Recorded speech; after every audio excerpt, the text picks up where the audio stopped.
ભરૂચ શહેરમાં બીએપીએસ સ્વામિનારાયણ મંદિરને ઉડાવી દેવાની ધમકી મળતા ચકચાર મચી ગઈ છે। ભરૂચ પોલીસ કંટ્રોલ રૂમને 2 વાર કોલ કરીને આ ધમકી આપવામાં આવી હતી। આ ઘટનાને ગંભીરતાથી લેતા પોલીસે તાત્કાલિક કાર્યવાહી શરૂ કરી છે। ધમકીના કોલ બાદ પોલીસે તપાસ શરૂ કરી હતી અને એક વ્યક્તિની અટક કરી હતી। પ્રાથમિક માહિતી મુજબ આ કોલ દહેજ બાયપાસ રોડ પરથી કરવામાં આવ્યો હતો।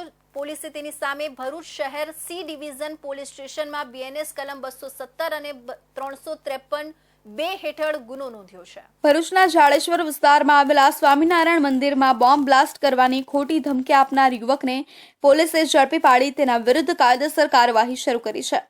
મળતી માહિતી અનુસાર આરોપી યુવકે પોતાના પરિવાર સાથેના વિવાદને લઈને ખોટી માહિતી આપી હતી, જેને ગંભીરતાથી લેતા પોલીસ તંત્રએ તાત્કાલિક તપાસ આરંભી હતી। મહત્વનું છે કે હાલ ભારત અને પાકિસ્તાન વચ્ચે વધી રહેલા તણાવના પગલે રાજ્ય પોલીસ તંત્રે ખાસ સતર્કતા અપનાવી છે। ભરૂચના એસપી મયુર ચાવડા તાકીદ કરવામાં આવી હતી કે કોઈ પણ ખોટી ઉશ્કેરણીજનક કે ભય પેદા કરતી માહિતી આપનાર સામે કડક પગલાં લેવામાં આવશે। આ અંગે Bharuch SC/ST cell DYSP doctor Anil સિસરાએ જણાવ્યું હતું કે પોલીસ કંટ્રોલ રૂમને મળેલી માહિતી પ્રમાણે અજાણ્યા શખ્સે રાત્રિના 1 થી 2 વાગ્યાના વચ્ચે ફોન કરીને જાણ કરી હતી કે 4 શખ્સો સ્વામિનારાયણ મંદિરે બોમ્બ વિસ્ફોટ કરવાની તૈયારીમાં છે। મળેલી માહિતીના આધારે એસઓજી અને સી ડિવિઝન પોલીસ મથકના પીઆઈ એવી પાણમિયા અને તેમની ટીમોએ તાત્કાલિક પગલાં ભરી ભરૂચ બોમ્બ સ્ક્વોડની મદદથી મંદિર પરિસરમાં તપાસ હાથ ધરી હતી। તપાસ દરમિયાન કોઈ પણ શંકાસ્પદ વસ્તુ મળી નહોતી।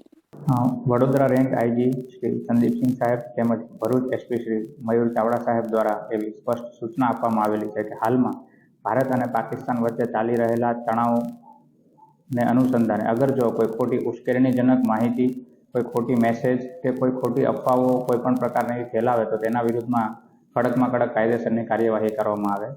હવે આવી જ એક એવો બનાવ બને છે જેની અંદર ભરૂચ પોલીસ કંટ્રોલ ખાતે તેમજ ડિઝાસ્ટર કંટ્રોલની અંદર એક અજાણ્યા ઈસમ દ્વારા એવો કોલ કરવામાં આવે છે અને કોલમાં એવું જણાવવામાં આવે છે કે જાડેશ્વર ખાતે રહેલ સ્વામિનારાયણ મંદિરને રાત્રે 1 થી 2ના સમયગાળાની અંદર બોમ્બથી ઉડાવી દેવાની ધમકી આપવામાં આવે છે।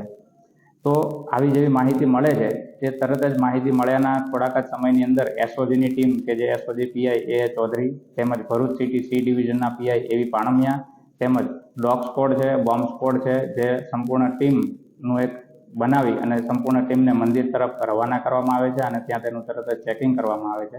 ત્યારે બીજી બાજુ જે અજાણ્યા ઈસમનો જે કોલ આવેલો હતો તે નંબરની તપાસ હાથ ધરવામાં આવે છે અને તે તપાસ હાથ ધરતા એવું ખ્યાલ આવે છે કે તે વ્યક્તિ હાલ ભરૂચના રેલવે સ્ટેશન ખાતે જણાઈ આવે છે। તેને ત્યાંથી લાવી અને તેની પૂછપરછ કરવામાં આવે છે તો તે સૌપ્રથમ પોતાનું નામ જણાવે છે કે જે તોસીફ આદમ પટેલ અને જે ભરૂચ જિલ્લાનો જ રહેવાસી છે।